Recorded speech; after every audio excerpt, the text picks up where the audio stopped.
శ్రీమతే రామానుజాయ నమః.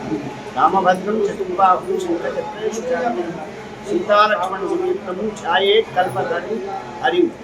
భద్రాద్రి సీతారామచంద్ర స్వామి దేవస్థానంలో ప్రతి ఏడు మాదిరిగా ఈసారి కూడా కార్తీక మాసంలో పునర్వసు నుంచి మార్గశ్రీ మాసంలో పునర్వసు శ్రీరామ దీక్ష భక్తులు తీసుకోవడం జరిగింది.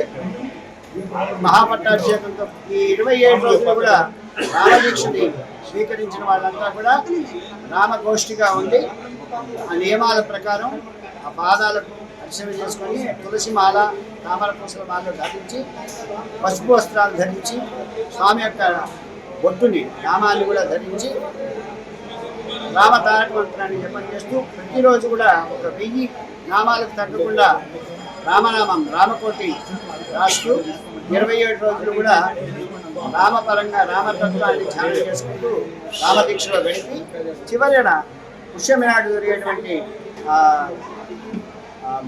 పునర్వసు విరమణ చేసుకొని పుష్యమి నాడు పైన జరిగేటువంటి వెండి రథసేవలో పాల్గొని పట్టాభిషేకంలో పాల్గొని వీళ్ళందరూ కూడా ఈ రామదక్షిణి విరమిస్తారు.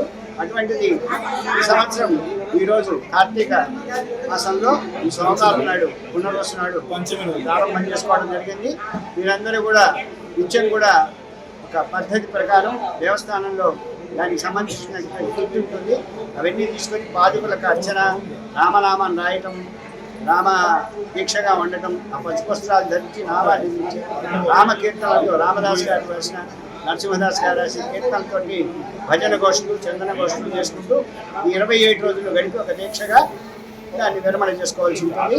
ఇది ఈ రామదీక్ష యొక్క విశేషాన్ని ఇస్తూ రామదీక్షాం రామరక్షాం రామదీక్షాం జగద్రక్షాం శుభప్రదాం శ్రీరామ రామ రామేతి కీర్తయం ధారయామ్యహమని స్వామి యొక్క వైభవాన్ని కీర్తించుకుంటూ స్మరించుకుంటూ రామదీక్షని అందరూ కూడా కొనసాగించవలసిందిగా చేస్తూ జై శ్రీరామ్ జై జై శ్రీరామ్.